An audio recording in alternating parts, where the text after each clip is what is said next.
At some quiet point in life, the call of something greater emerges. A whisper that echoes within the chest. You may feel a strange restlessness, as if something were moving behind your forehead, almost like a wind that blows unseen. Perhaps an emptiness you cannot name, but that makes your heart beat faster. It's your third eye, trying to open. Many feel fear at this moment, a fear that confuses and paralyzes. But this fear, my friend, is not a warning of danger. It's an invitation to cross the veil that separates illusion from truth. From a neuroscientific perspective, these moments of awakening correspond to changes in pineal gland activity and alterations in brainwave patterns. Studies show that contemplative practices can increase melatonin production and activate brain regions associated with intuition and expanded perception. Today, I will guide you through this crossing. We will dive deep, intimately and compassionately, to understand the three most powerful symptoms that show your third eye is awakening, and how to deal with this without fear, without guilt, only with the courage of one who is ready to be reborn. Breathe deeply, feel the words, let them touch your essence. I see you, I know what you feel. Let's go together.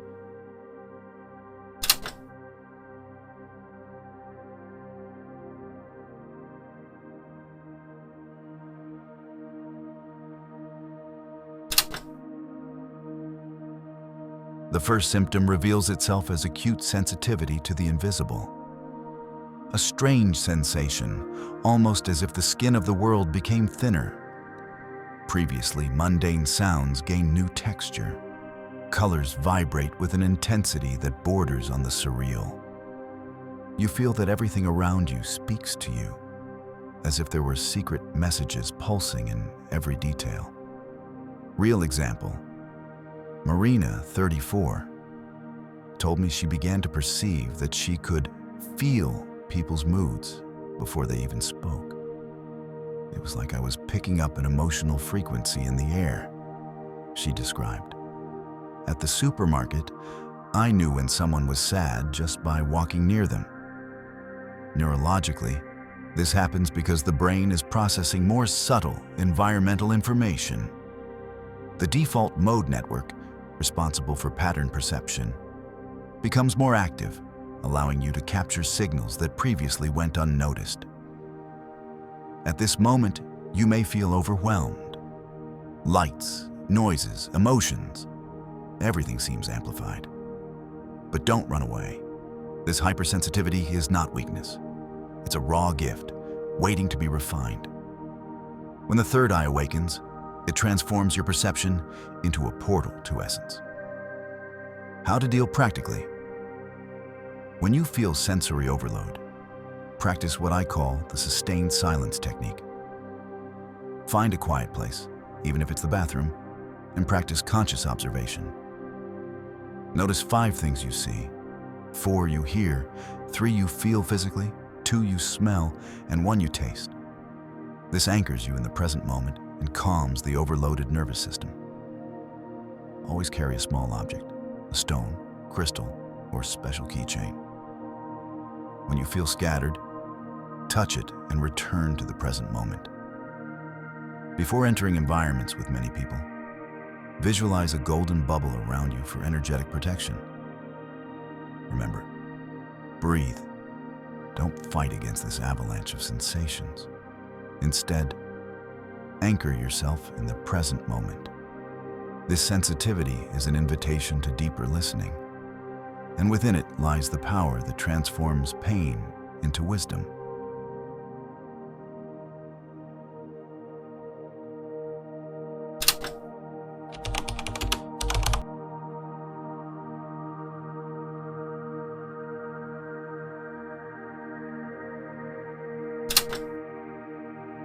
The second symptom comes like a tide of intuitions.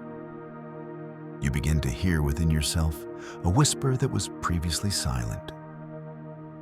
It's as if a sixth sense were flowering, showing paths that logical mind cannot reach.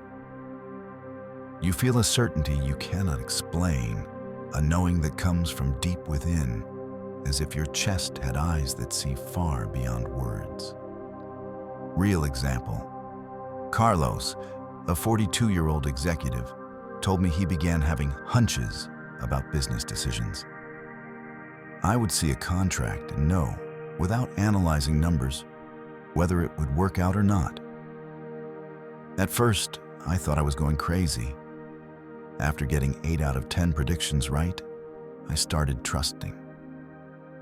Science explains this through the theory of embodied cognition. Our body processes information that the conscious mind hasn't yet captured. The enteric nervous system, gut, has more neurons than the spinal cord and sends more information to the brain than it receives, creating our gut intuition. Sometimes this intuition arrives as a shiver, other times as a vivid dream, others as a sensation of, I know, but I don't know how I know. You begin to perceive patterns that were always there, but only now emerge clearly. How to develop and trust intuition. To strengthen your intuition, develop what I call the method of clear discernment. First, calm the mind with deep breathing. Then, locate where in your body you feel the answer to your question. Intuition speaks through physical sensations before becoming thought. Welcome this information without judgment. Record the perception and observe whether it confirms over time. Keep an intuitive journal. Every morning, write 3 pages by hand without stopping to think. Let the words flow. Reread after a week. Before making decisions, note your first impression and compare it later with the actual result. This can be confusing, even frightening. But know that this intuition is your inner guide, a silent lighthouse that points the way when the outside world seems lost. Trust it, even when the mind questions. Because the third eye doesn't speak the language of reason. It speaks the language of the soul. And the soul doesn't lie. It simply whispers what you always knew, but were afraid to hear.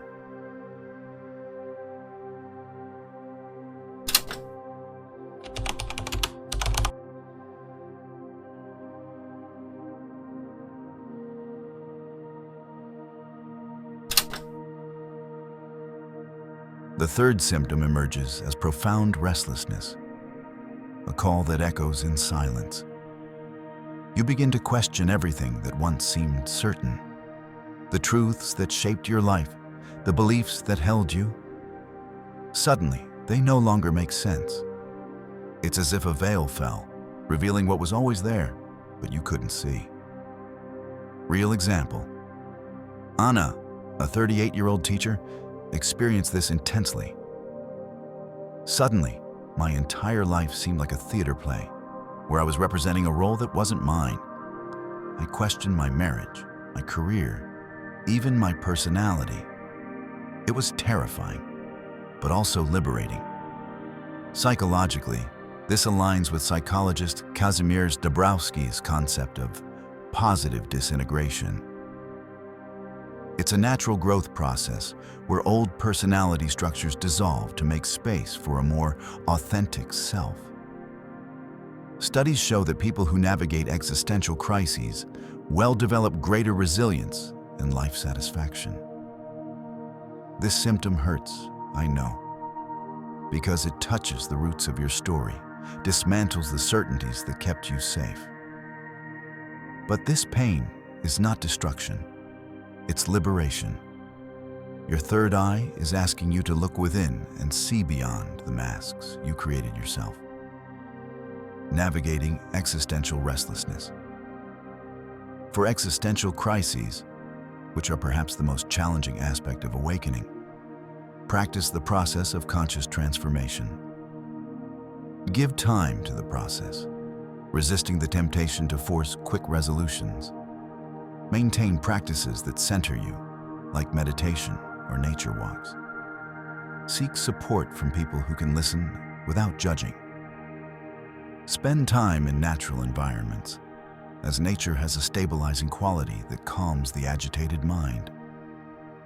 Consider helping others, as service takes focus away from your own crisis and connects you with greater purpose. Perhaps you feel an emptiness, an almost suffocating loneliness. But this emptiness is fertile. It's where the seed of your new being begins to sprout. When the third eye awakens, it doesn't bring easy answers, it brings naked truth. And truth, when embraced, heals. Breathe deeply and allow yourself to traverse this pain with compassion. You are closer to the light than you imagine.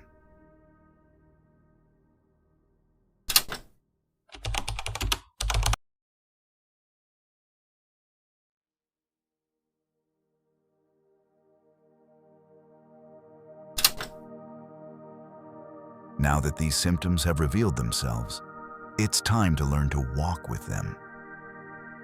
Because the awakening of the third eye is not a destination, it's a crossing. It's not about becoming someone perfect. It's about becoming someone true. The first step is to establish a daily ritual of connection with yourself. Upon waking, before even checking messages or thinking about the day's tasks, dedicate 8 minutes to reconnecting with your essence. Start with 4-7-8 breathing, inhaling for 4 counts, holding for 7, and exhaling for 8. Repeat this 4 times, allowing each breath cycle to calm your nervous system and open space for subtle perception. After this preparation, place your hand on your heart and ask a simple question. What do I need to know today? Don't force an answer, just allow it to emerge naturally. Write down the first impression that comes, even if it seems insignificant. Finish by defining your intention for the day, focusing not on what you want to do, but on how you want to feel. At night, reserve 12 minutes to integrate the day's experiences. Remember the moments when you felt more or less sensitive to the energies around you. Are there patterns? Certain situations or people that amplify your receptivity? This awareness is crucial for learning to navigate your new sensitivity. Write 3 perceptions you had during the day, however simple they may seem. Finish by thanking yourself for the courage to awaken. When sensory overload comes, and it will come, practice what I call the sustained silence technique. Find a quiet place, even if it's the bathroom, and practice conscious observation. Notice 5 things you see, 4 you hear, 3 you feel physically, 2 you smell, and 1 you taste. This anchors you in the present moment and calms the overloaded nervous system. Breathe deeply and remember, I am safe. This will pass. To strengthen your intuition, develop what I call the method of clear discernment. First, calm the mind with deep breathing. Then, locate where in your body you feel the answer to your question. Intuition speaks through physical sensations before becoming thought. Welcome this information without judgment. Record the perception and observe whether it confirms over time. This practice strengthens confidence in your inner voice. For existential crises, which are perhaps the most challenging aspect of awakening, practice the process of conscious transformation. Give time to the process, resisting the temptation to force quick resolutions. Maintain practices that center you, like meditation or nature walks. Seek support from people who can listen without judging. Spend time in natural environments, as nature has a stabilizing quality that calms the agitated mind. And consider helping others, as service takes focus away from your own crisis and connects you with greater purpose. You will know you are integrating these symptoms well when your sensitivity becomes selective. when you can control what you absorb instead of being invaded by all the energies around you. Your intuition will become clearer and more reliable, no longer a confused voice among many, but a clear and consistent guide. Existential restlessness will transform into creative curiosity about life. You will feel peace even in uncertainty, and your relationships will become more authentic because you will be more true to yourself. It's important to recognize when to seek professional support. If symptoms drastically interfere with work or relationships for more than 2 months, if thoughts of self-harm arise, if you isolate yourself completely for more than 3 weeks, or if there's loss of contact with consensual reality, seek qualified help. Awakening is a natural process, but sometimes we need support to navigate it safely. Building a support network is also essential. Find your tribe in meditation groups, personal development, or spirituality. Seek a spiritual mentor, someone who has been through the process and can offer practical wisdom. Keep an earth friend, a practical person who helps you keep your feet on the ground when you feel too scattered. And consider working with a qualified professional, a therapist familiar with spiritual awakening processes. Don't be afraid.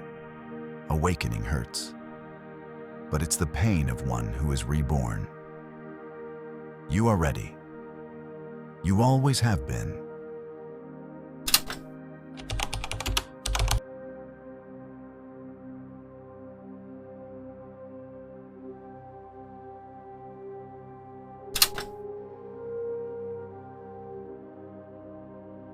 Now, breathe deeply and bring to your chest everything we've discussed.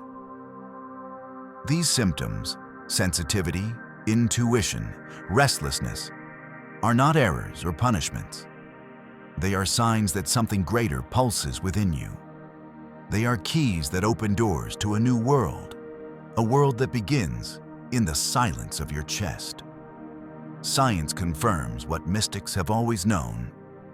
Human consciousness is capable of extraordinary expansions. Studies in neuroplasticity show that contemplative practices literally reshape the brain, creating new neural connections that expand our perception of reality. Remember, there's no rush. The awakening of the third eye is a process, and each person has their own time. Walk gently, trust in small steps and subtle gestures. Use the techniques I've shared as tools, not as rigid rules. Adapt them to your reality. When you learn to listen to your heart's call, you will realize that everything you sought outside already lives within you. You're not losing your mind. You're expanding your consciousness. You're not becoming different. You're becoming more yourself. I know it's scary. I know it hurts. But the truth is that you are already more awake than you imagine. And it's in this sacred space, where fear and courage meet, that the miracle of transformation is born. Remember the signs that you're integrating well. Celebrate each small progress. Be patient with yourself on difficult days. And most importantly, trust the process. Your third eye is opening at the perfect time.